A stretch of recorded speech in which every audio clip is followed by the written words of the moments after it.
قابل قدر علماء کرام، حاضرین جلسہ، معزز خواتین اسلام، پیارے بچوں،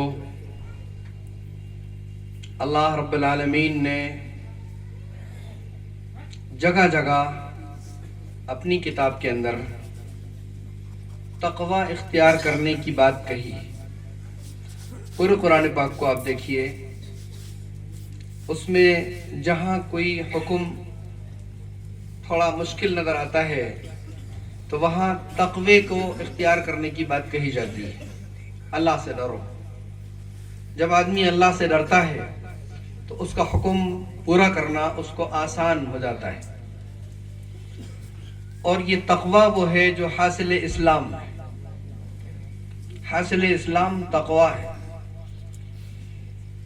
ہم جو اعمال اسلام ادا کرتے ہیں ان سب کا حاصل تقوی ہے۔ نماز کیوں پڑھتے ہیں؟ تاکہ تقوی حاصل ہو، اللہ کے نیک بندے بن جائیں، برائیاں ہمارے اندر سے نکل جائیں، اچھائیاں ہمارے اندر آ جائیں۔ نماز خود بے حیائی اور برے کاموں سے روکتی ہے۔ ان الصلاۃ تنہی عن الفحشاء والمنکر، کہ نماز بے حیائی اور برے کاموں سے روکتی ہے۔ روزہ کیوں رکھتے ہیں؟ تقوی آ جائے۔ اللہ تعالیٰ نے ارشاد فرمایا، یا ایھا الذین آمنوا کتب علیکم الصیام کما کتب علی الذین من قبلکم لعلکم تتقون، کہ ایمان والو تم پر رمضان کے روزے فرض کیے گئے ہیں جیسا کہ تم سے پہلے لوگوں پر بھی فرض کیے گئے تھے۔ کیوں؟ تاکہ تم، اور یہ بھی چند دن کے ہیں، گنتی کے دن ہیں، تاکہ تمہارے اندر تقوی آ جائے۔ قربانی کیوں کرتے ہیں؟ اللہ تعالیٰ کے پاس قربانی کا گوشت، اس کا خون اور اس کی کوئی چیز نہیں پہنچتی، صرف تمہارا تقوی اور خلوص پہنچتا ہے۔ لن ینال اللہ لحومها ولا دماؤها ولکن ینالہ التقوی منکم۔ کوئی گوشت نہیں جاتا، کوئی خون نہیں پہنچتا اللہ تعالیٰ کے یہاں۔ کیا پہنچتا ہے؟ ہمارا خلوص و تقوی پہنچتا ہے۔ تو اسی لیے قربانی کی جاتی ہے۔ حج اسی لیے کیا جاتا ہے کہ تقوی آ جائے۔ زکوٰۃ اسی لیے دی جاتی ہے تاکہ تقوی آ جائے۔ تو تقوی حاصل اسلام ہے۔ اسلام کا خلاصہ ہے تقوی۔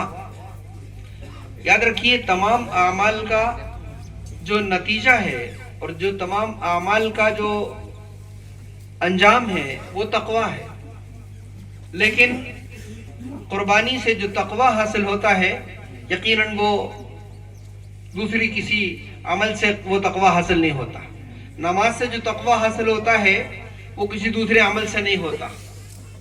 اسی طرح ہر عمل کا تقوی الگ ہے۔ جب تمام وہ اعمال اسلام کو آدمی ادا کرتا ہے تو وہ تقوی جو مطلوب ہے، جو چاہا گیا ہے، وہ حاصل ہو جاتا ہے۔ جیسے پورے بدن میں ایک روح ہے، پورے بدن میں ایک روح ہے، اور ہر جز کی، ہر عضو کی، ہر بدن کے ہر حصے کی روح بھی الگ ہے۔ آنکھ کی روح الگ ہے، کان کی روح الگ ہے، اور دیگر اعضاء کی روحیں الگ الگ ہیں، اور پورے بدن کی روح بھی ایک روح ہے۔ لیکن جو روح آنکھ کے اندر ہے، جو روح آنکھ کے اندر ہے، وہ اگر ختم ہو جائے، آنکھ پھوٹ جائے، تو اب ایسا نہیں ہے کہ اس کے قریب میں ناک ہے، اب ناک سے دکھنے لگے گا، ایسا نہیں ہوگا۔ آنکھ کی روح الگ تھی، ناک کی روح الگ ہے، کان کی روح الگ ہے۔ اگر کان کا وہ پردہ پھٹ جائے، کان سے سنائی نہ دے، ایسا ہوتا ہے نا، تو ایسا نہیں ہے کہ کان کے پاس میں کوئی اور دوسرا عضو ہے تو وہاں سے سننے کا کام لیا جا سکتا ہے، ایسا نہیں۔ اس کی روح الگ ہے اور پورے بدن کی روح الگ ہے۔ اسی طرح پورے اسلام کی روح تقوی ہے، اور اس کی جو اعمال اسلام ہے ہر ایک کی الگ الگ روح ہے۔ جو روح نماز سے حاصل ہوگی، جو تقوی نماز سے حاصل ہوگا، وہ روزے سے نہیں ہوگا، اور جو روزے سے ہوگا وہ حج سے نہیں ہوگا، جو حج سے ہوگا وہ قربانی سے نہیں ہوگا۔ ہر عضو کی گویا اور ہر عمل کی روح الگ ہے. تو گویا تقوی حاصل اسلام ہے، تمام اعمال کا حاصل تقوی ہے. اللہ تعالیٰ نے جگہ جگہ قرآن پاک میں تقوی کا حکم دیا ہے. تقوی اختیار کرنا اللہ کا حکم پورا کرنا ہے، اللہ تعالیٰ کا حکم ہے. یا ایھا الذین آمنوا، اے ایمان والو. اللہ تعالیٰ نے خطاب کیا ہے اہل ایمان کو. اہل ایمان کو اللہ تعالیٰ نے مخاطب بنایا، ان سے خطاب کیا اور کہا اے ایمان والو. کافروں کو اور دوسرے لوگوں کو یہاں خطاب نہیں کیا ہے، یہاں اللہ تعالیٰ نے ایمان والوں کو خطاب کیا ہے. اس لیے کہ جو ایمان والے ہیں، جو ماننے والے ہیں، یقیناً وہ ہیں جو زندہ ہیں، اور جو ماننے والے نہیں ہیں یقیناً وہ کیا سنیں گے. تو اللہ تعالیٰ نے ان لوگوں کو جو ماننے والے ہیں، جن کو جو ایمان چکے ہیں کہ میرا رب اللہ ہے، اس کے علاوہ کوئی اور عبادت کے لائق نہیں ہے، ان کو خطاب کیا اللہ تعالیٰ نے، ایمان والوں کو. یہ ایمان اتنی بڑی دولت ہے، یہ ایمان اتنی بڑی دولت ہے کہ اس کی وجہ سے اللہ تعالیٰ کے خطاب کے لائق بنے ہم. ورنہ نسبت خاکرہ بعالم پاک چپدی کا شوربہ، ہماری کیا حیثیت اللہ تعالیٰ کے مقابلے میں؟ وہ رب کائنات ہیں، پوری کائنات کو بنانے والے، چلانے والے ہیں. وہ ہم سے خطاب کریں؟ ایک چھوٹا سا دنیا کا عہدیدار ایک سے باتیں نہیں کرتا، ایک سے باتیں نہیں کرتا. کلکٹر صاحب ہر ایک سے بات نہیں کرتے، وزیر صاحب ہر ایک سے بات نہیں کرتے، اور ذرا سے عہدے مل جائیں تو وہ ہر ایک سے بات نہیں کرتے.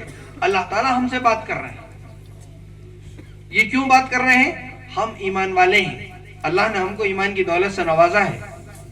تو ان لوگوں کو اللہ تعالیٰ نے جو مان چکے ہیں ان کو خطاب کیا ہے یا ایھا الذین آمنوا، اے ایمان والو، اے وہ لوگوں جو مان چکے ہو، ایمان لا چکے ہو. یہ تو خطاب کیا اسی صفت کے ساتھ اللہ تعالیٰ نے، جگانے کے لیے، متوجہ کرنے کے لیے، بیدار کرنے کے لیے اللہ تعالیٰ نے اس صفت کا استعمال کیا. یا ایھا الذین آمنوا کہا. جیسا اپن کسی کو کوئی بات کہنا چاہتے ہیں نا تو اس کو پہلے تو آواز دیتے ہیں، اے وہ پہلے اس کو جو اے کہہ کر جو اس کو متوجہ کیا ہے، تاکہ ہم جو بات آگے کہیں گے وہ ایسا نہ ہو کہ وہ بے توجہی سے سنے اور وہ کام نہ ہو پائے پورا. تو اس کو اپن خطاب کرتے ہیں، اے بھائی وہ چابی وہاں رکھی ذرا اٹھا لینا. اصل تو کہنا یہ تھا کہ چابی وہاں رکھی وہ اٹھا لینا. اگر ہم ویسے ہی کہتے تھے چابی اٹھا لینا بھائی، وہاں جگہ رکھی ہے، پتہ نہیں وہ اٹھا پاتا نہیں اٹھا پاتا، سن پاتا. تو پہلے متوجہ کیا، اس کے بعد پھر آگے بات بتائی، کام بتایا کہ تمہیں یہ کرنا ہے. اے ایمان والو، تو کان کھڑے ہو گئے. یا ایھا الذین آمنوا، ہم سب ایمان والے ہیں. اس کے اولین مخاطب حضرات صحابہ کرام تھے. جب یہ آیتیں نازل ہوئی تو اس کے مخاطب کون تھے؟ حضرات صحابہ کرام تھے. اب اس وقت دنیا میں کوئی صحابی موجود نہیں ہے. اس کے مخاطب اب کون ہے؟ وہ لوگ جو اپنے آپ کو مومن کہتے ہیں، جو اپنے آپ کو مسلمان کہتے ہیں، ایمان والا کہتے ہیں، وہ اس کے مخاطب ہیں. اے ایمان والو، جہاں جہاں قرآن پاک میں یا ایھا الذین آمنوا آئے تو یہ سمجھو ہمارے کان کھڑے ہو جانا چاہیے کہ اللہ تعالیٰ ہم سے خطاب کر رہے ہیں، ہم سے کچھ کہنا چاہتے ہیں. کتنی مرتبہ اللہ تعالیٰ نے قرآن پاک میں یا ایھا الذین آمنوا کہہ کر ہم کو مخاطب کیا ہے. ہمارے کان کھڑے ہو جانا چاہیے. شاید ہم میں سے بہت سے لوگ وہ ہوں گے جن کو یہی نہیں معلوم کہ قرآن پاک میں کتنی جگہ یا ایھا الذین آمنوا آیا ہے جس میں ہم سے اللہ تعالیٰ نے خطاب کیا ہے. میں بتا دوں آپ کو کہ 90 جگہ قرآن پاک میں یا ایھا الذین آمنوا آیا. کتنی جگہ؟ 90 جگہ ہمیں خطاب کیا اللہ تعالیٰ نے یا ایھا الذین آمنوا.